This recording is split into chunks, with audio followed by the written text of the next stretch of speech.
2025 IPL mega auction అయిపోయింది. మరి ఏ టీంలో బొక్కలు ఉన్నాయి, ఏ టీం స్ట్రాంగ్గా ఉంది, ఏ టీం ఆక్షన్లో హిట్ అయింది, ఏ టీం ఆక్షన్లో ఫ్లాప్ అయింది. సో ఆ విషయాన్ని ఈ వీడియోలో క్లియర్గా తెలుసుకుందాం. వీడియో మొత్తం చూడండి. ఫస్ట్ నేను లేట్ చేయకుండా చెన్నై సూపర్ కింగ్స్ టీంతో స్టార్ట్ చేయబోతున్నాను.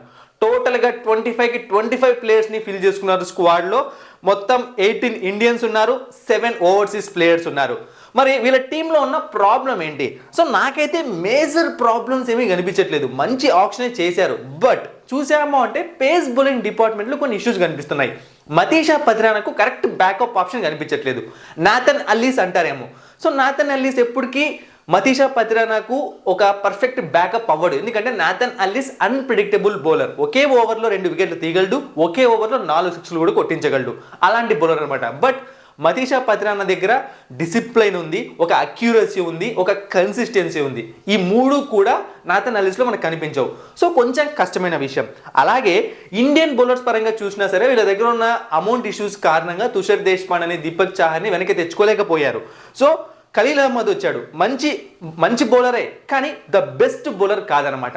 సో దీపక్ చాహర్ ప్రైమ్ ఫామ్లో ఉంటే ఖలీల్ అహ్మద్ కన్నా ఎక్కువగానే మంచిగానే బౌలింగ్ చేస్తాడు. సో ఖలీల్ అహ్మద్ మంచి బౌలరే, అతనికి కూడా సరైన బ్యాకప్ కనిపించట్లేదు. అంటే అన్షుల్ కంబోజ్ అవ్వచ్చు, లేకుంటే ఇండియన్ బౌలర్స్ కమలేష్ నాగర్కర్ వీళ్ళు ఖలీల్ అహ్మద్కి మంచి బ్యాకప్ కాలేరు. సో మతీషా పత్రానా అవ్వచ్చు, లేకుంటే ఖలీల్ అహ్మద్ అవ్వచ్చు, వీళ్ళకు ఫిట్నెస్ ఇష్యూస్ వస్తే వీళ్ళకు సరైన బ్యాకప్ పేస్ బౌలర్స్ ప్రాబ్లమ్స్ వచ్చే అవకాశం ఉంది. వీళ్ళు కంటిన్యూగా బౌలింగ్ చేస్తే నో ప్రాబ్లం. ఇది ఒకటి.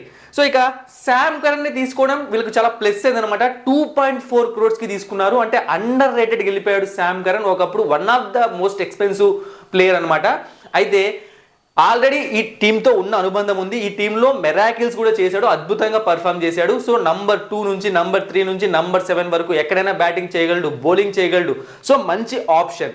ఇక బ్యాటింగ్ విషయానికి వచ్చాము అంటే చాలా మంచి బ్యాటింగ్ ఆప్షన్స్ వీళ్ళ టీంకి వచ్చాయి. రాహుల్ త్రిపాఠి రావడం, ఫస్ట్ నుంచి చెప్తున్నాను రాహుల్ త్రిపాఠిని చాలా అండర్ రేటెడ్గా చూస్తారని చెప్పి. సో సిఎస్కే టార్గెట్ చేసి మంచి పని చేసింది. దీపక్ కూడా వచ్చాడు, తక్కువకే వచ్చాడు. దీపక్ కూడా ఎలా పర్ఫామ్ చేస్తాడు అది ఇక్కడ క్వశ్చన్ మార్క్ అనమాట. సో ఒకవేళ మంచిగా పర్ఫామ్ చేస్తే మీకు గుర్తుందో లేదో, ఒక సీజన్లో దీపక్ కూడా అద్భుతంగా పర్ఫామ్ చేశాడు. అలాంటి రేంజ్ పర్ఫార్మెన్స్ ఇస్తే మాత్రం చెన్నై బ్యాటింగ్ డిపార్ట్మెంట్లో ఇక ఎటువంటి ఇష్యూస్ కనిపించవు మనకు. లేదంటే మాత్రం కొన్ని ప్రాబ్లమ్స్. సో ఓవరాల్గా స్పిన్ బౌలింగ్ ఆప్షన్స్ అయితే సూపర్ అనమాట. వేరియేషన్స్ ఉన్న వాళ్ళు ఉన్నారు. ఎందుకంటే జడేజా, నూర్ అహ్మద్, రవిచంద్రన్ అశ్విన్ అద్భుతంగా ఉంది. ఓవరాల్గా వీళ్ళకి నేను 10కి 8.5 పాయింట్స్ ఇస్తున్నాను రేటింగ్స్ అన్నవి. సో ఆ 1.5 10కి 10 ఎవరికి ఇవ్వను, ముందే చెప్పేస్తున్నాను. 10కి 10 ఎవరికి రావు. So 8.5 rating. అది కూడా కొన్ని ఇష్యూస్ చెప్పే కదా, బ్యాటింగ్లో ఎవరు ఎలా పర్ఫామ్ చేస్తారో మనకు గేమ్ స్టార్ట్ అయితేనే తెలుస్తుంది. అండ్ బౌలింగ్లో బ్యాకప్ ఇష్యూస్ వల్ల. ఇక నెక్స్ట్ రాజస్థాన్ రాయల్స్ ఆక్షన్లో కొంచెం ఇబ్బంది పడింది. అంటే ఆక్షన్ జరుగుతుందని చెప్పి మీరు ఆక్షన్ ఫాలో అయ్యింటే మీకు తెలిసిపోయి ఉంటుంది అనమాట.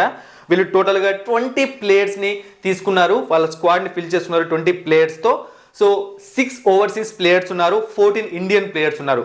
ఇండియన్ కోర్ వీళ్ళు రిటైన్ చేసుకున్న వాళ్ళు అవ్వచ్చు, లేకుంటే తీసుకున్న వాళ్ళని అవ్వచ్చు, చాలా స్ట్రాంగ్గా కనిపిస్తుంది. ఓవర్సీస్ కోర్ అనేది కొంచెం వీక్గా కనిపిస్తుంది. ముఖ్యంగా వీళ్ళ ప్రాబ్లం లాస్ట్ 2-3 సీజన్స్గా వీళ్ళ బలం బౌలింగ్ అండ్ ఆ బౌలింగ్లో స్పిన్ అండ్ పేస్ రెండు కూడా ఎక్కడ తగ్గకుండా సూపర్గా ఉండేది. ఈసారి ఆ రెండే వీళ్ళకు ప్రాబ్లమ్స్ తెచ్చిపెట్టబోతున్నాయి. ఒకసారి చూశారు అంటే వీళ్ళ టీంలో స్పిన్నర్స్ ఎవరు మెయిన్ స్పిన్నర్స్ అంటే వనిందు అసరంగా, మహేష్ తీక్సానా ఇద్దరు ఒకేసారి ప్లేయింగ్ ఎలిమెంట్లో ఉండడం ఇంపాసిబుల్. ఎవరో ఒకరు మాత్రమే ఉంటారు. ఇంతకుముందు వీళ్ళ టీంలో యుజ్వేంద్ర చాహల్, రవిచంద్రన్ అశ్విన్, ఆ ఇద్దరిని కంపేర్ చేస్తే ఆబ్వియస్లీ నేనైతే ఈ ఇద్దరు ద బెస్ట్ అని చెప్పను. So Mahesh Theekshana better. వనిందు అసరంగా అయితే ఆల్రెడీ చాలాసార్లు ప్రూవ్ అయిపోయాడు అనమాట. ఫెయిల్ అయ్యాడు ఐపీఎల్ సీజన్స్లోనే, నంబర్ ఆఫ్ టీమ్స్ మారాడు. మీకు తెలుసు అతను ఎలా పర్ఫామ్ చేస్తాడు. సో మనం అతన్ని నమ్మలేం ఖచ్చితంగా బాగా పర్ఫామ్ చేస్తాడని. ఇక మహేష్ తీక్సానా అబో యావరేజ్, ఫెంటాస్టిక్ సూపర్ అయితే కాదు. సో ఇక ఫాస్ట్ బౌలింగ్ విషయానికి వచ్చాము అంటే జోఫ్రా ఆర్చర్ తప్పితే జోఫ్రా ఆర్చర్కు ఒక రీప్లేస్మెంట్ లేదు. సో జోఫ్రా ఆర్చర్ కాదని చెప్పి మాట్లాడుకునే ఇంకొక మంచి ఫాస్ట్ బౌలర్ కూడా వీళ్ళ టీంలో కనిపించట్లేదు. అదొక మెయిన్ ప్రాబ్లం. అండ్ అలాగే చూసాము అంటే ఫజల్ హక్ ఫరూకీ ఉన్నాడు కదా అని మీరు అనొచ్చు. సో ఫజల్ హక్ ఫరూకీ ఎక్కడ, లేకుంటే జోఫ్రా ఆర్చర్ ఎక్కడ, ఫజల్ హక్ ఫరూకీ ఎక్కడ? ఆ ఇద్దరికి కంపారిజన్ ఏంటి? ఫజల్ హక్ ఫరూకీ ఒక average bowler, Jofra Archer fantastic bowler. అది కూడా తన ప్రైమ్ ఫామ్లో ఉండి తీరాలి. ఇంతకుముందు ఆర్ఆర్లో ఎలా వేసాడో అలా వేసి తీరాలి. లేదంటే ట్రెంట్ బౌల్ట్ లేని లోటు క్లియర్గా కనిపిస్తుంది. సో ఈ ఇష్యూస్ మనకు క్లియర్గా కనిపిస్తున్నాయి. ముఖ్యంగా బౌలింగ్లో, పేస్ బౌలింగ్లో, స్పిన్ బౌలింగ్లో రాజస్థాన్ రాయల్స్ బాగా ఇబ్బంది పడే ఛాన్సెస్ ఉన్నాయన్నమాట, అనుకున్నట్టుగా ప్లాన్స్ జరగకపోతే. సో వీళ్ళకి నేను 7 పాయింట్స్ ఇస్తున్నాను 10కి. సో కేవలం బౌలింగ్ డిపార్ట్మెంట్ ఇష్యూస్ వల్ల మాత్రమే ఇండియన్ కోర్ చాలా స్ట్రాంగ్గా కనిపిస్తోంది. అందులో ఎటువంటి ప్రాబ్లం లేదు, రిటైన్ చేసుకున్న ప్లేయర్స్ అద్భుతంగా ఉన్నారు. ఇది రాజస్థాన్ రాయల్స్ పరిస్థితి. ఇక నెక్స్ట్ ముంబై ఇండియన్స్ టోటల్గా 23 ప్లేయర్స్ని కొనుక్కున్నారు. 8 overseas players, 15 Indian players. Mind block అయిపోతుంది వీళ్ళ బౌలింగ్ డిపార్ట్మెంట్ని చూసాము అంటే. Bumrah, Trent Boult, Deepak Chahar. Trent Boult and Deepak Chahar IPL హిస్టరీలోనే పవర్ ప్లేలో అతి ఎక్కువ వికెట్స్ తీసుకున్న బౌలర్స్ ఇద్దరు వీళ్ళ టీంలోనే ఉన్నారు. వామ్మో, ఈ పేస్ బౌలింగ్ని తట్టుకోవడం మిగతా టీమ్స్కి వణికిపోతారు చూడండి, పక్కా డౌట్ లేదు ఇందులో. అయితే ప్రాబ్లం ఎక్కడ వస్తుంది అంటే, అలాగే సార్ ఇంకోటి విషయం చెప్పాలి నేను, రీస్టాప్లే బ్యాకప్గా ఉన్నాడు. So one of the best bowler and అంటే మినిమం గ్యారంటీ బౌలర్ని కూడా వీళ్ళు బ్యాకప్గా కూడా పెట్టుకున్నారనమాట. ఇక లిజర్డ్ విలియమ్స్ అంతవరకు వెళ్ళే ఛాన్స్ లేదు, ఎందుకంటే బుమ్రా ఉన్నాడు, ప్రాబ్లం లేదు. ట్రెంట్ బౌల్ట్ కూడా ఫిట్నెస్ ఇష్యూస్ పెద్దగా రావు. వస్తే దీపక్ చహర్, సో దీపక్ చహర్కి వచ్చినా సరే వీళ్ళకు, ఎందుకంటే మిగతా వాళ్ళు ఉన్నారు కాబట్టి ఇష్యూస్ అన్ని సార్ట్అవుట్ అయిపోతాయి. అండ్ స్పిన్ ఇష్యూస్కి వచ్చాము అంటే మిచెల్ శాంట్నర్ తీసుకున్నారు, ఖచ్చితంగా ప్లేయింగ్ ఎలెవన్లో పెట్టుకుంటారు. ఇంతకుముందు ఏమయ్యేది అంటే, సో చెన్నై సూపర్ కింగ్స్లో నంబర్ ఆఫ్ స్పిన్నర్స్ ఎక్కువ ఉండడం వల్ల మిచెల్ శాంట్నర్కి ఛాన్స్ అనేది వచ్చేది కాదు ప్లేయింగ్ ఎలెవన్లో. బట్ ఈ సంవత్సరం Mitchell Santner number of matches ఎక్కువ ఆడే అవకాశం ఉంది ముంబై ఇండియన్స్ టీంలో. అంటే ఎప్పుడన్నా ఓవర్సీస్ పరంగా ఇష్యూస్ వస్తే పక్కన కూర్చోబెట్టడం తప్పితే క్వాలిటీ బౌలర్ అనమాట. అయితే ప్రాబ్లం ఎక్కడొస్తుంది అంటే, స్పిన్ వేరియేషన్స్ తక్కువ కనిపిస్తున్నాయి ఇక్కడ మనకి. ఒకే టైప్ ఆఫ్ స్పిన్నర్స్ ఎక్కువ కనిపిస్తున్నారు అనమాట వీళ్ళ టీంలో. అండ్ కరణ్ శర్మకు ఛాన్సెస్ అయితే చాలా తక్కువ ప్లేయింగ్ ఎలెవన్లో. సో ఇక అల్లా గజన్ఫర్ ఉన్నాడు, కానీ అతనికి కూడా ప్లేయింగ్ ఎలెవన్లో ఖచ్చితంగా ఛాన్స్ ఇస్తామని చెప్పలేము. సో ప్రాబ్లమ్స్ అనేవి ఓవర్సీస్ స్పిన్నర్స్ ఉండడము అండ్ డిఫరెంట్ వేరియేషన్స్ లేకపోవడం, అదొక్క చిన్న ఇష్యూనే. ఇక బ్యాటింగ్ పరంగా, ఫినిషింగ్ పరంగా ఎటువంటి ఇష్యూస్ లేవు. విల్ జాక్స్ని తీసుకున్నారు, ఒక సీక్రెట్ డీల్ అయితే ముందుగా నడిచింది. అది ఆర్సీబీ గురించి చెప్పేటప్పుడు నేను క్లియర్గా ఎక్స్ప్లెయిన్ చేస్తాను, ఎందుకు విల్ జాక్స్ ఇటు వచ్చాడు, ఎందుకు టిమ్ డేవిడ్ అటు పోయాడు అని చెప్పి. సో రోహిత్ శర్మతో కలిసి ఓపెనింగ్ చేసే ఛాన్స్ విల్ జాక్స్ చేసే అవకాశం ఉంది. మరి వీళ్ళ ఆప్షన్కి ఎన్ని పాయింట్స్ మనం ఇవ్వచ్చు అంటే, సో గుర్తుపెట్టుకోండి, 10కి నేనైతే 8 పాయింట్స్ ఇస్తున్నాను. దానికి కూడా కేవలం స్పిన్ బౌలింగ్ ఇష్యూస్, అవి పెద్ద ఇష్యూస్ కాదనమాట. 2 ఇష్యూస్ ముఖ్యంగా. సో రోహిత్ శర్మతో ఓపెనింగ్ ఎవరు, రియాన్ రికల్టన్ చేస్తారా లేకుంటే విల్ జాక్స్ చేస్తారా, ఇది ఒక క్వశ్చన్ మార్క్. విల్ జాక్స్ చేస్తే నో ప్రాబ్లం, లేదంటే మాత్రం ఇంకొంచెం మళ్ళీ బ్యాటింగ్ కాంబినేషన్లో చేంజెస్ చేయాల్సి వస్తుంది. Spin bowling issues, so already చెప్పాను 10కి 10 ఎవరికి ఇవ్వట్లేదు. 8.5 అంటే ద బెస్ట్ ఆప్షన్ జరిగినట్టే వాళ్ళకి. 9 అంటే ఇంకా సూపర్ ఫెంటాస్టిక్ జరిగినట్టే ఆప్షన్. సో ఈ విధంగా ముంబై ఇండియన్స్ టీమ్ కాంబినేషన్ ఉంది, 10కి 8 పాయింట్స్. ఇక నెక్స్ట్ ఢిల్లీ క్యాపిటల్స్ గురించి మాట్లాడదాం. సో ఢిల్లీ క్యాపిటల్స్ టీమ్ ఎలా ఉంది నన్ను అడిగితే, ద బెస్ట్ టీమ్ని వీళ్ళు కొనుక్కున్నారు ఆక్షన్లో. సో ఒకసారి చూసామంటే 23 ప్లేయర్స్ని కొన్నారు, అందులో 16 ఇండియన్స్, 7 ఓవర్సీస్ ప్లేయర్స్. ఎక్కడ ప్రాబ్లం ఉందో మీరు కామెంట్ సెక్షన్లో కామెంట్ చేయండి. నాకైతే ఎక్కడ ప్రాబ్లం కనిపించట్లేదు, ఎందుకంటే కేఎల్ రాహుల్ 14 crores కొన్నారు. సో కెప్టెన్ వచ్చేసాడు, ఓపెనింగ్ బ్యాట్స్మెన్ వచ్చేసాడు. జేక్ ఫ్రైజర్ని ఆ టీంలో తీసుకున్నారు, ఇంకో ఓపెనర్ సెట్. బ్యాకప్ ఓపెనర్గా ఫ్యాట్ డూప్లెసిస్ ఉంటాడు, సో క్వాలిటీ ఓపెనర్, ఇంకొక ఓపెనర్ సెట్. మిడిల్ ఆర్డర్లో అభిషేక్ పురేల్ ఆల్రెడీ వాళ్ళే రిటైన్ చేసుకున్నారు. ట్రిస్టన్ స్టబ్స్ ఉన్నాడు. ఇక మళ్ళీ హ్యారీ బ్రూక్ని తీసుకున్నారు, సమీర్ రిజ్వీని తీసుకున్నారు తక్కువకి. వన్ ఆఫ్ ద మంచి బ్యాట్స్మెన్ అతను. ఛాన్స్ రాలేదు చెన్నై సూపర్ కింగ్స్లో, కంటిన్యూస్ ఛాన్సెస్ ఇస్తే ప్రూవ్ చేసుకుంటారు. అక్షర్ పటేల్ స్పిన్ రూపంలో, కుల్దీప్ యాదవ్, అక్షర్ పటేల్ ఇద్దరు కాంబో బాగుంటుంది. ఇక ఫాస్ట్ బౌలింగ్ విషయానికి వచ్చాము అంటే, టీ నటరాజన్ వెళ్ళిపోయాడు, మిచెల్ స్టార్క్ ఉన్నాడు, ముఖేష్ కుమార్ ఉన్నాడు, దుష్మన్ చెమిరా. సో ఏ డిపార్ట్మెంట్లో కూడా నాకైతే పెద్ద అంటే మిగతా వాళ్ళతో ఈ బ్యాకప్ ఇష్యూస్ అవి కూడా కనిపించట్లేదు. 9 పాయింట్స్ ఇస్తున్నాను ఢిల్లీ క్యాపిటల్స్కి. ఈసారి ద బెస్ట్ ఆప్షన్ చేశారనమాట. సో కప్పు కొట్టడానికి ఇంతకన్నా మంచి అవకాశం రాదేమో అనిపిస్తుంది నన్ను అడిగితే ఢిల్లీ క్యాపిటల్స్కు. ఇది ఢిల్లీ క్యాపిటల్స్ పరిస్థితి. ఇక నెక్స్ట్ పంజాబ్ కింగ్స్ అతి ఎక్కువ అమౌంట్తో ఆప్షన్కి వచ్చింది. టోటల్గా 25 ప్లేయర్స్ని కొనేసుకుంది. 17 ఇండియన్ ప్లేయర్స్, 8 ఓవర్సీస్ ప్లేయర్స్. మరి వీళ్ళ ఆప్షన్ ఎలా జరిగింది? బాగా జరిగింది, నో ప్రాబ్లం. చాలా మంచి ప్లేయర్స్ని తీసుకున్నారు. శ్రేయస్ని తీసుకున్నారు, యుజ్వేంద్ర చాహల్ని తీసుకున్నారు. అయితే ప్రాబ్లం నాకు కనిపిస్తోంది ఎక్కడ వీళ్ళ టీంలో అంటే, మీరు బాగా చూసారు అంటే ఓపెనింగ్ కాంబినేషన్ ప్రాబ్లమ్స్ వచ్చే అవకాశం ఉంది వీళ్ళ టీంకి. సో ఎవరు ఓపెనింగ్ చేస్తారు పంజాబ్ కింగ్స్కి? ఇది నాకున్న క్వశ్చన్ మార్క్. మీకేమైనా ఐడియా ఉందా? సో ఒక ఓపెనర్ ఫిక్స్ అనమాట, ప్రప్ సిమ్రాన్ సింగ్. అతనితో కలిసి ఒకవేళ జాస్ ఇంగ్లీష్ ఓపెనింగ్ చేస్తాడు అంటే ప్రాబ్లం అన్నది కింద డౌన్స్లో వస్తుంది. మార్కో స్టోనిస్ అండ్ అలాగే గ్లెన్ మ్యాక్స్వెల్, ఈ ఇద్దరు ఎవరో ఒక్కరే ప్లేయింగ్ ఎలెవెన్లో ఉండాల్సి వస్తుంది. అప్పుడు ఏమవుతుంది, స్పిన్ ఇష్యూస్ వస్తాయి, అంటే ఒక స్పిన్ వేరియేషన్ తగ్గుతుంది అనమాట. అంటే గ్లెన్ మ్యాక్స్వెల్ టీంలో ఉండడం ఇంపార్టెంట్. సో ఇది ఒక ప్రాబ్లం ఉంది. అండ్ ఫాస్ట్ బౌలర్స్ ఇష్యూ కూడా వీళ్ళకి కనిపిస్తుంది అనమాట. లాకీ ఫెర్గ్యూసన్ని తీసుకున్నారు, అంటే overseas bowler. So Lockie Ferguson మంచి బౌలరే, కానీ సూపర్ ఫెంటాస్టిక్ బెస్ట్ బౌలర్ అని అయితే నేను చెప్పను అనమాట. ఎందుకంటే కన్సిస్టెన్సీ ఉండదు తన బౌలింగ్లో. పేస్ కన్సిస్టెన్సీ ఉంటుంది కానీ లైనర్ లెంత్ కన్సిస్టెన్సీ ఉండదు. హర్షదీప్ సింగ్ పైన ఎక్కువగా ప్రెజర్ పడే అవకాశం ఉంది. అండ్ యష్ ఠాకూర్ని తీసుకున్నారు, Vijay Kumar Vyshak. Indian bowling lineup బాగుందనమాట, బట్ పేస్ బౌలింగ్ లైనప్లో కొన్ని ఇష్యూస్ కనిపిస్తున్నాయి. మార్కస్ స్టోనిస్, అజ్మతుల్లా ఉమర్జా ఉన్నా సరే, అదేగా చెప్తున్నాను, ఎప్పుడైతే జాస్ ఇంగ్లీష్తో ఓపెనింగ్ చేయాల్సి వస్తుందో అప్పుడు వీళ్ళందరినీ కూడా వాళ్ళు ప్లేయింగ్ ఎలెవెన్లో చేర్చలేరు. ప్రాబ్లమ్స్ వస్తాయి, ఆ ఇష్యూస్ వస్తాయి. మిడిల్ ఆర్డర్లో ఓవర్సీస్ ప్లేయర్స్ని పెడతారా, లేకుంటే బౌలర్స్ని తీసుకుంటారా? సో ఈ ఇష్యూస్ వచ్చే అవకాశం ఉంది అంటున్నాను. అంటే మీకు టోర్నమెంట్ మొత్తం ఆలోచించాలి మీరు, ఫస్ట్ 2-3 మ్యాచ్లు కాదు. ఒకవేళ అనుకున్న టీం వర్కౌట్ కాలేదు, టీం చేంజ్ చేయాల్సి వస్తుంది, విన్నింగ్ కాంబినేషన్ మారుతుంది. సో అనమాట నేహల్ వదేరాని తీసుకోవడం చాలా వీళ్ళు చేసిన మంచి నిర్ణయం. అయితే చాలా అంటే చాలా మంచి ఆప్షన్ జరిగింది. వీళ్ళకు నేను 7.5 to 8 ఇవ్వచ్చు, 7.5 ఇస్తున్నాను. ఎందుకంటే ఇష్యూస్ని ఎలా సార్ట్ అవుట్ చేస్తారు అన్నది ఆప్షన్ ఏమంటారు గేమ్ స్టార్ట్ అయ్యాక మనకు తెలుస్తుంది అనమాట. సో ఇప్పుడు మనం 100 అనుకుంటున్నాం, కానీ ఈ 100 జరగకుండా వాళ్ళు ఇంకొక కొత్త ప్లేయింగ్ ఎలెవెన్, అంటే ఈ గ్లెన్ మ్యాక్స్వెల్ని కాకుండా మార్కస్ స్టోనిస్ కాకుండా ఇంకా ఎవరైనా పెట్టుకొని కూడా రావచ్చు, అంటే ఉన్న వాళ్ళల్లో. సో అలా కూడా ప్లాన్ చేయొచ్చు. కాబట్టి సో ఆ కన్ఫ్యూజన్ ఉంది కాబట్టి నేను ఇక్కడ 7.5 ఇస్తున్నాను పంజాబ్ కింగ్స్కి. బట్ నన్ను అడిగితే one of the best options జరిగిన టీంలో పంజాబ్ కింగ్స్ ఒకటి. ఇక నెక్స్ట్ సన్ రైజర్స్ హైదరాబాద్. టోటల్గా 20 ప్లేయర్స్తో వాళ్ళ స్క్వాడ్ని ఫిల్ చేసుకున్నారు. 13 ఇండియన్స్ అండ్ 7 ఓవర్సీస్ ప్లేయర్స్ అనమాట. సో చాలా అంటే చాలా మంచి మంచి ప్లేయర్స్ని ఆక్షన్లో తీసుకున్నారు. మొహమ్మద్ షమిని 10 crores డీల్ సెట్ చేసుకోవడం, అంటే తీసుకోవడం అన్నది మాత్రం నా భూతో నా భవిష్యత్తు. సో ఎన్ని ఇయర్స్ మొహమ్మద్ షమి కంటిన్యూస్గా టీంలో ఉంటాడో తెలియదు, ఎందుకంటే ఫాస్ట్ బౌలర్స్కి చాలా తొందరగా కెరియర్ అనేది ముగుస్తుంది. బట్ 1 or 2 years ఖచ్చితంగా ఆడతాడు మంచిగానే. సో ఈ 2 years మాత్రం అతన్ని కరెక్ట్గా వాడుకోవాలి. సో అద్భుతమైన ఆక్షన్ జరిగింది సన్ రైజర్స్ హైదరాబాద్కు. చాలా మంచి మంచి బ్యాట్స్మెన్స్ వచ్చారు, ఆల్రౌండర్స్ వచ్చారు. సో ఇప్పుడు టీం అనేది పర్ఫెక్ట్గా సెట్ అయిపోయింది. అయితే నాకున్న కొన్ని క్వశ్చన్ మార్క్స్ ఏంటంటే ఇషాన్ కిషన్ని 1 down ఆడిస్తారు. ఇప్పుడు నాకు ఒక్క ఆప్షన్ మాత్రమే ఉంది. సో సెట్ అవుతాడా, సెట్ కాడా, క్వశ్చన్ మార్క్ మాత్రమే ఇది. సెట్ అయితే నో ప్రాబ్లం, సెట్ కాకుంటే ఏం చేస్తారు, ఎక్కడ తీసుకుని వెళ్తారు? దాన్ని అభిషేక్ శర్మ 1 down చేస్తారా? అది తప్పు నిర్ణయం అవుతుంది.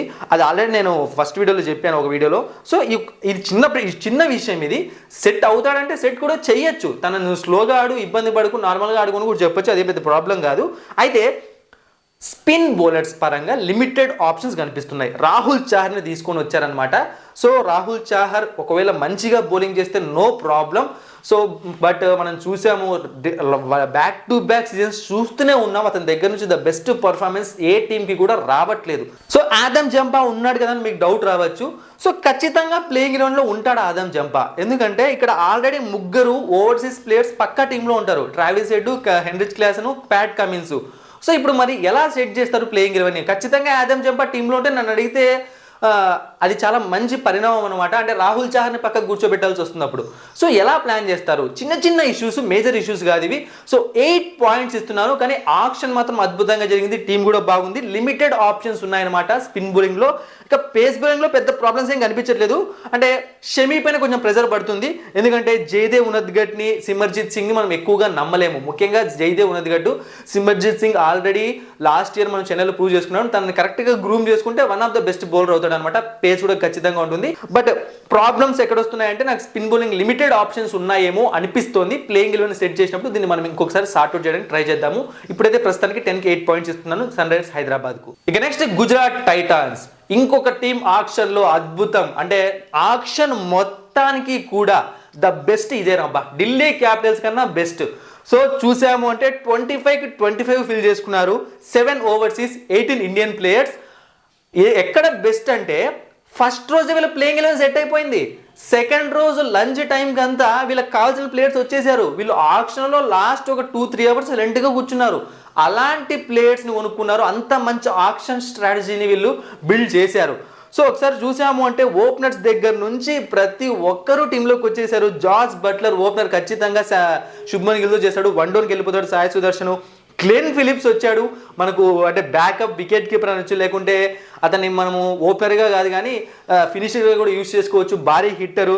ఇక స్పిన్ బౌలింగ్ చూసాము అంటే రషీద్ ఖాన్ వచ్చాడు టీంలోకి, ఇక అలాగే వాషింగ్టన్ సుందర్ ఉన్నాడు. సో చాలా అంటే చాలా మంచి బౌలర్స్ అనమాట. ఫాస్ట్ బౌలర్స్ చూస్తే షాక్ అయిపోవాల్సిందే. Kagiso Rabada, Prasidh Krishna, Mohammed Siraj and Ishant Sharma experienced. So అద్భుతమైన ఆక్షన్, చాలా అంటే చాలా మంచి మంచి డీల్స్ తీసుకున్నారు. మహిపాల్ లాంబ్రోర్ 1.7 crores పెద్ద స్టీల్ ఇది. సో అతన్ని యూజ్ చేసుకుంటే చాలా మంచి అనమాట. ఆర్సీబీ ఎందుకు వదులుకుందో ఏదో నాకు అర్థం కావట్లేదు. గుజరాత్ టైటాన్స్ మళ్ళీ ఇంకొకసారి, అంటే వాళ్ళు ఆక్షన్లోకి ఎప్పుడైతే కొత్త టీంగా ఎంటర్ అయ్యారో అప్పటి నుంచి కూడా వీళ్ళు కూడా అంతే, చెన్నై ముంబై లాగా ఆక్షన్ స్ట్రాటజీస్ కరెక్ట్గా ముందుగానే బిల్డ్ చేసుకొని పర్ఫెక్ట్గా ముందుకు వెళ్తున్నారు అనమాట. నాకైతే 10కి 9 points ఇస్తున్నాను. ముందే చెప్పాను 10కి 10 ఎవరికి ఇవ్వను అనమాట. ఎందుకంటే ఇంకొక 1 point వాళ్ళు ఆడాల్సిన పరిస్థితి ఉంటుంది కదా. కొన్నిసార్లు మనం మొత్తం స్టార్ ప్లేయర్స్ని పెట్టుకుని వెళ్ళి మొత్తం సూపర్ గాడి ప్లేయర్స్ని పెట్టుకుని కప్పు కొట్టలేము. ఎందుకంటే అక్కడికి వెళ్ళాక వాళ్ళు ఆడాలి కదా. పేపర్ మీద టీం అయితే అద్భుతంగా ఉంది, బొక్కలేమి కనిపించట్లేదు గుజరాత్ టైటన్స్ టీంలో. ఇక next royal Challengers Bengaluru. So టోటల్గా 22 ప్లేయర్స్తో వాళ్ళ స్క్వాడ్ని ఫిల్ చేసుకున్నారు. 8 ఓవర్సీస్ ప్లేయర్స్, 14 ఇండియన్ ప్లేయర్స్. అయితే ఫస్ట్ రోజు నాకు అనిపించింది ఏంటి ఏమి ఇవన్నీ కొనట్లేదు, ఏంటి వీళ్ళ ప్రాబ్లం అని చెప్పి. బట్ వీళ్ళు మనం అనుకున్నట్టే ఆక్షన్లో కదిలారు. ఎలా తెలుసా, స్టార్ ప్లేయర్స్ వెనక పడలేదు ఆక్షన్లో. కొన్ని మిస్టేక్స్ చేశారు, ఎందుకంటే ప్రతి టీము మిస్టేక్స్ చేస్తుంది కదా. కొంతమంది ప్లేయర్స్ పైన 2-3 crores ఎక్కువ పెట్టడం అవి జరుగుతాయి. కానీ మనం ఒక వీడియో చేసాం స్టార్ ప్లేయర్స్ వెనక పడకూడదు అని చెప్పి. సో అంటే మనం చెప్పామని చెప్పి వాళ్ళు వెళ్ళలేదు ఆ స్ట్రాటజీతో. వాళ్ళు బేసిక్గా అలాంటి స్ట్రాటజీనే యూజ్ చేశారనమాట. స్టార్ ప్లేయర్స్ వెనక పడకుండా అండర్ రేటెడ్ ప్లేయర్స్ పైన ఫోకస్ చేశారు. ఇప్పుడు మీకు డౌట్ వస్తుంది, విల్ జాక్స్ని ఎందుకు టీంలోకి తీసుకొని రాలేదు, టిమ్ డేవిడ్ ఎందుకు తీసుకున్నారు అని చెప్పి. ఇది ఖచ్చితంగా ముందుగానే డీల్ సెట్ చేసుకున్నారు ముంబై ఇండియన్స్తో. ఎందుకు అంటే లియామ్ లివింగ్స్టన్ని తీసుకుంది రాయల్ ఛాలెంజర్స్ బెంగళూరు. సో అతను ఎక్కడ ఆడతాడు, విల్ జాక్స్ ఆడే ప్లేస్లోనే ఆడతాడు అనమాట. అంటే బేసిక్గా టాప్ ఆర్డర్లో ఆడతాడు. టాప్ ఆర్డర్ ఆల్రెడీ సెట్ అయిపోయింది, విరాట్ కోహ్లీ అండ్ అలాగే రజత్ పటిదార్, సో వీళ్ళందరూ ఉన్నారు. సో విల్ జాక్స్ని పెట్టుకొని లియామ్ లివింగ్స్టన్ని పెట్టుకుంటే ఇంతకుముందు లాస్ట్ సీజన్లో ఏం జరిగింది, ఆ ఓవర్సీస్ కాంబినేషన్స్ ఎక్కువ ఉండడం వల్ల విల్ జాక్స్ హాఫ్ సీజన్ ఆడాడు. అది కూడా గ్లెన్ మ్యాక్స్వెల్ సరిగ్గా ఆడలేదు కాబట్టి. సో ఇలాంటి ఇష్యూస్ వచ్చాయి. బట్ సో వాళ్ళు ఈసారి ఏం చేద్దాం అనుకున్నారు ఆర్సీబీ వాళ్ళు, మనం విల్ జాక్స్ని కొనాలి అంటే డబ్బు ఎక్కువ పెట్టాలి. విల్ జాక్స్ ఎప్పుడు వచ్చాడు ఆక్షన్లోకి, లాస్ట్ రోజు వచ్చాడు. సో చాలా కష్టం, అంత అమౌంట్ అంతసేపు పెట్టుకోవడం కష్టం అనమాట, కొనాల్సిందే ప్లేయర్స్ని. సో దాని బదులు ఫినిషింగ్ డిపార్ట్మెంట్ని ఫిల్ చేసుకుందాము. విల్ జాక్స్ అవసరం ఎవరికి ఉంది, ముంబై ఇండియన్స్కి ఉంది. టాప్ ఆర్డర్లో వాళ్ళకి ఓపెనింగ్, రోహిత్ శర్మతో కలిసి ఓపెనింగ్ చేసి ఒక ప్లేయర్ కావాలి. సో దాని బదులు మనకు వీళ్ళ వీక్నెస్ ఏంటి, ఫినిషింగ్, మ్యాచెస్ సరిగ్గా ఫినిష్ చేయకపోవడం. దినేష్ కార్తిక్ లేడు. సో అందుకే రొమారో షెపర్డ్ని, టిమ్ డేవిడ్ని సో సింపుల్గా డీల్ సెట్ చేసి తీసుకున్నారు. సెట్ చేసి అంటే సో తక్కువకి తీసుకున్నారు, స్టీల్ చేశారు. సో దాని బదులుగా ఆర్టీఎం యూజ్ చేయకుండా విల్ జాక్స్ని ముంబైకి ఇచ్చారు. ఇది జరిగింది. అండ్ వీళ్ళ బౌలింగ్ స్ట్రాటజీస్ చూసినా సరే మనం భువనేశ్వర్ కుమార్ని టీంలోకి తీసుకొని వచ్చారు.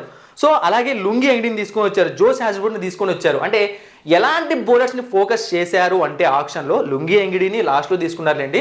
సో ఎలాంటి బౌలర్స్ని ఫోకస్ చేశారు అంటే, వికెట్స్ మాకు అవసరం లేదబ్బా, వికెట్స్ తీయకున్నా పర్లేదు, రన్స్ ఇవ్వకండి, ఎకనామికల్గా వెళ్ళండి. చూసారంటే Bhuvneshwar Kumar so one of the best economical bowler in IPL history. So ఎప్పుడూ తను ఫెయిల్ అయ్యి చాలా రేర్గా, ఈ మధ్య ఎక్కువ అవుతున్నాడు, కెరీర్ అయిపోతుంది కానీ సో ఆర్సీబీ సెట్ అవుతాడు ఖచ్చితంగా. ఇక అలాగే జోస్ హ్యాజల్వుడ్ బెస్ట్ బౌలరే. నువాన్ తుషారా లాస్ట్ ఇయర్ ముంబైలో ఉన్నాడు, చాలా ఫెయిల్ అయ్యాడు. బట్ ఈ ఇయర్ ఎలా పర్ఫామ్ చేస్తాడో తెలియదు. స్పిన్ బౌలింగ్ వచ్చామంటే సుయాష్ శర్మ, సో మంచి బౌలరే అనమాట. సుయాష్ శర్మని టార్గెట్ చేయాలని చెప్పి నేను చెప్పాను. యుజ్వేంద్ర చాహల్ కాకుండా సుయాష్ శర్మని చేస్తారని చెప్పి.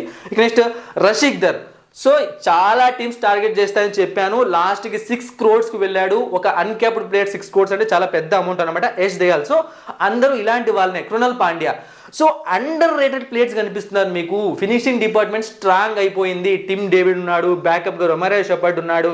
సో ఇలాంటి జాకబ్ బెథెల్ని తీసుకున్నారు ఆల్రౌండర్గా. సో మీరు భయపడకండి. మీరు అంటే చాలా మంది విల్ జాక్స్ మీద ఫోకస్ చేసి ఆక్షన్ ఎత్తిపోయింది, కేఎల్ రాహుల్ గారు రాలేదు కాబట్టి ఆక్షన్ ఎత్తిపోయింది, సో పంత్ రాలేదు కాబట్టి ఆక్షన్ ఎత్తిపోయింది అనుకుంటున్నారు. కానీ చాలా డిఫరెంట్ మైండ్ సెట్తో, డిఫరెంట్ ప్లాన్తో వెళ్ళారు అని ఫస్ట్ రోజు ఆక్షన్ కంప్లీట్ అయ్యాక కొంచెం ఆలోచిస్తే నాకు కూడా బాగా అర్థమైంది అనమాట. సో ప్రాబ్లం ఎక్కడ వచ్చింది అంటే, జితేష్ శర్మ కోసం కొంచెం అమౌంట్ అయితే ఎక్కువ ఖర్చు పెట్టారు. అతను 5-6 crores 4 crores ఆ రేంజ్ ప్లేయరే. బట్ ఆ టైంకి ఏమైపోయిందంటే వీళ్ళకు బ్యాకప్ వికెట్ కీపర్ లేడు, మళ్ళీ ఏం జరుగుతుందో తెలియదు, ముందుకెళ్లే కొద్దీ ఏమవుతుందో తెలియదు కానీ కొంచెం ఇంకా రిస్క్ చేయాల్సి వచ్చింది అంతే జితేష్ శర్మ విషయంలో. బట్ మొహమ్మద్ షమీని తీసుకొని ఉండాలి, షమీని తీసుకోలేదు. మళ్ళీ చెప్తున్నా, మొహమ్మద్ షమీ కోసం వెళ్ళింటే ఖచ్చితంగా వీళ్ళు పోటీ పడి ఉంటే అది 12 to 15 crores వెళ్ళేదన్నమాట. సో వీళ్ళు అదే చేశారు, స్టార్ ప్లేయర్స్ వెనక బడి వాళ్ళకి డబ్బులు ఇచ్చే బదులు మనం అండర్ రేటెడ్ ప్లేయర్స్ని తీసుకుందాము అని చెప్పి ఆ స్టైల్లో ఆప్షన్ చేశారనమాట. చూద్దాం, కొత్త ప్లాన్ ఇది వర్కౌట్ అవుతుందేమో చెప్పలేం కదా. సో ఇప్పుడు అర్థమైంది అనుకుంటాను Tim David and Will Jacks plan ఎలా వర్కౌట్ చేశారో ఆర్సీబీ అండ్ ముంబై ఇండియన్స్ ఇద్దరు కూడా. మళ్ళీ ఆర్సీబీకి 10కి ఎన్ని పాయింట్స్? మీరు తిట్టుకుంటున్నారు ఆర్సీబీ టీంని, చాలా మంది తిట్టుకుంటున్నారు ఆర్సీబీ టీం బాలేదని. నేనైతే ఆర్సీబీ స్ట్రాటజీకి 8.5 ఇస్తున్నాను. సో చాలా మంచి రేటింగ్, 8.5 అంటే నార్మల్ కాదనమాట. సో చాలా మంచి ఆక్షన్ చేశారు వాళ్ళు, ఫస్ట్ టైం వాళ్ళు ద బెస్ట్ ఆక్షన్ చేశారని నాకు అనిపిస్తోంది. ఇక నెక్స్ట్ కోల్కతా నైట్ రైడర్స్ అనమాట. సో టోటల్గా 21 ప్లేయర్స్ ఆక్షన్లో కొనుక్కున్నారు, 13 Indians and 8 overseas players. So వీళ్ళు కూడా ఆక్షన్ అద్భుతంగా చేశారనమాట. చాలా మంచి టీంని తీసుకున్నారు, బ్యాటింగ్ పరంగా బౌలింగ్ పరంగా అన్నీ సెట్ అయిపోయాయి. ఎటువంటి ఇష్యూస్ నాకైతే కనిపించట్లేదు. స్పిన్ బౌలింగ్ అవ్వచ్చు, ఫాస్ట్ బౌలింగ్ అవ్వచ్చు, ఓవర్సీస్ అవ్వచ్చు. సో ఒకే ప్రాబ్లం నాకు కనిపిస్తుంది, వెంకటేష్ అయ్యర్ కోసం ఎందుకు అంత అమౌంట్ ఖర్చు పెట్టారని చెప్పి. సో బయటకు వస్తున్న న్యూస్ ఏంటంటే Venkatesh Iyer is the next captain of KKR అంటున్నారు. సో అతనికి కెప్టెన్సీ ఇచ్చే ఛాన్స్ ఉంది, అందుకే అతని కోసం ఎక్కువగా పోటీ పడ్డారంట. అంటే అతనిలో లీడర్షిప్ క్వాలిటీస్ ఉన్నాయని చెప్పి ముందే గ్రహించారట. లాస్ట్ సీజన్లో అతను వైస్ కెప్టెన్గా కూడా చేశాడని చెప్పి తెలుస్తుంది అనమాట. అంటే తెలుస్తుంది అంటే మనకు తెలుసు. సో అందుకే తనని కెప్టెన్గా ప్రమోట్ చేయడానికి ఇవన్నీ చేశారని అంటున్నారు. సో బౌలర్స్ తీసుకున్నా సరే Anrich Nortje, Spencer Johnson, Umran Malik, so Vaibhav Arora, Harshit Rana, అంటే mixed overseas and mixed Indian bowlers కూడా మంచిగా కనిపిస్తోంది. అండ్ అలాగే స్పిన్ బౌలర్స్ ఇంకా వరుణ్ చక్రవర్తి, సునీల్ నారాయణ ఉన్నారు. ఇంకా దాని గురించి మనం పెద్దగా డిస్కస్ చేయాల్సిన పని లేదు. మోయిన్ అలీ వచ్చాడు ఆల్రౌండింగ్ డిపార్ట్మెంట్లో, ఆండ్రీ రసెల్ ఉన్నాడు. సో చాలా మంచి ఆప్షన్ చేశారు. వీళ్ళకి నేను ఎన్ని పాయింట్స్ ఇస్తాను మరి అంటే, సో కేకేఆర్కి నేను 9 పాయింట్స్ ఇస్తున్నాను 10కి. చాలా నైస్ టీమ్ని బిల్డ్ చేశారు. మరి అక్కడ వెళ్ళాక ఎలా ఆడతారో మనకు తెలియదు. సో ఇప్పుడు last but not least Lucknow super Giants team గురించి మనం డిస్కస్ చేద్దాము. So Lucknow super Giants team పరిస్థితి ఏంటి? టోటల్గా 24 ప్లేయర్స్ని తీసుకున్నారు, 18 ఇండియన్స్ అండ్ 6 ఓవర్సీస్. సో వీళ్ళకి నేను ముందే రేటింగ్ చెప్పేస్తాను. వీళ్ళకి నేను ఇస్తున్న రేటింగ్ 7, లీస్ట్ రేటింగ్ ఈ టీంకి ఇస్తున్నాను. అంటే లక్నో ఫ్యాన్స్ ఎవరైనా ఉంటే అద్భుతంగా ఆప్షన్ జరిగింది కదా, రిషబ్ పంత్ వచ్చాడు కదా అని చెప్పి అంటున్నారేమో. అసలు బ్యాటింగ్ కాంబినేషన్ ఎలా వర్కౌట్ చేస్తారు? ఇప్పుడు రిషబ్ పంత్ ఓపెనింగ్ చేయాలి, నాకు తెలిసి వీళ్ళ టీంలో ఓపెనింగ్ చేస్తాడా, లేకుంటే రిషబ్ పంత్ని కిందకి పంపించి కింద ఉన్న వాళ్ళు ఎవరైనా పైకి పంపిస్తారా? అంటే కాంబినేషన్ వర్కౌట్ అయితేనే మనకు క్లారిటీ వస్తుంది. కాంబినేషన్ తెలియదు కాబట్టి రేటింగ్ తక్కువ ఇస్తున్నాను, దాని అర్థం వాళ్ళ టీం చెత్తదని కాదు. ఇక నెక్స్ట్ ఇంకొక ప్రాబ్లం, పేస్ బౌలింగ్ ఇష్యూస్ వచ్చే ఛాన్స్ ఉందన్నమాట. అంటే ఓవర్సీస్ ప్లేయర్స్లో డేవిడ్ మిల్లర్, ఏడెన్ మార్క్రమ్ ఉండడము, అంటే ఇద్దరు ప్లేయింగ్ గ్రౌండ్లో ఉండే ప్లేయర్స్ ఏమో నాకు అనిపిస్తుంది. ఏడెన్ మార్క్రమ్ ఖచ్చితంగా మిడిల్ ఆర్డర్లో ఉండాల్సిన ప్లేయర్ అనమాట, ఏ టీంలో ఉన్నా సరే. సో ఈ ప్రాబ్లం వచ్చే ఛాన్స్ ఉందన్నమాట. అండ్ మిచెల్ మార్ష్ ఉండడానికి మీకు డౌట్ రావచ్చు, అదే చెప్తున్నాను అనమాట. ఇప్పుడు మిచెల్ మార్ష్ని పెడతాడు, ఏడెన్ మార్క్రమ్ని పెడతారా? ఏడెన్ మార్క్రమ్ని పెడితే మిచెల్ మార్ష్ బౌలింగ్ ఆప్షన్ రాకుండా పోతుంది. షమర్ జోసెఫ్ని పెడతారా? సో అంటే కన్ఫ్యూజన్ కనిపిస్తుంది బ్యాటింగ్ ఆర్డర్లో, బౌలింగ్ ఆర్డర్లో. ఆప్షన్ బాగా చేశారు వీళ్ళు, ఎవరిని ఎలా యూస్ చేస్తారు అన్నది వాళ్ళకే తెలుసు అనమాట. అది గేమ్ రోజే రివీల్ అవుతుంది. దానికోసం మాత్రమే తక్కువ పాయింట్స్ ఇస్తున్న తప్పితే మిగతా ఏ పరంగా కూడా కాదు. ఆప్షన్ బాగానే చేశారు, బట్ ఈ కన్ఫ్యూజన్ అన్నది మనకు వచ్చినట్టే వాళ్ళకు జరిగింది అనుకోండి, గేమ్ రోజు అంతే, ఇంకా మట్ హ్యాష్ టోటల్ కొలాప్స్ అయిపోతుంది. అంటే ఒక 4-5 గేములు చాలు కన్ఫ్యూజన్లో ఆడారనుకోండి, ఆ 4-5 గేమ్లో రిజల్ట్ తేడా కొట్టిందంటే ఇక ముందుకు వెళ్ళడం కష్టమైపోతుంది అనమాట. అందుకే లక్నో సూపర్ జైంట్స్కి నేను 7 పాయింట్స్ ఇస్తున్నాను. సో మరి మీరు ఏమనుకుంటున్నారు? మరి ఎలా ఉంది ఆక్షన్ స్ట్రాటజీస్ మిగతా టీమ్స్ అన్నిటివి కూడా కామెంట్ సెక్షన్లో కామెంట్ చేయండి. Thank you for watching and supporting me.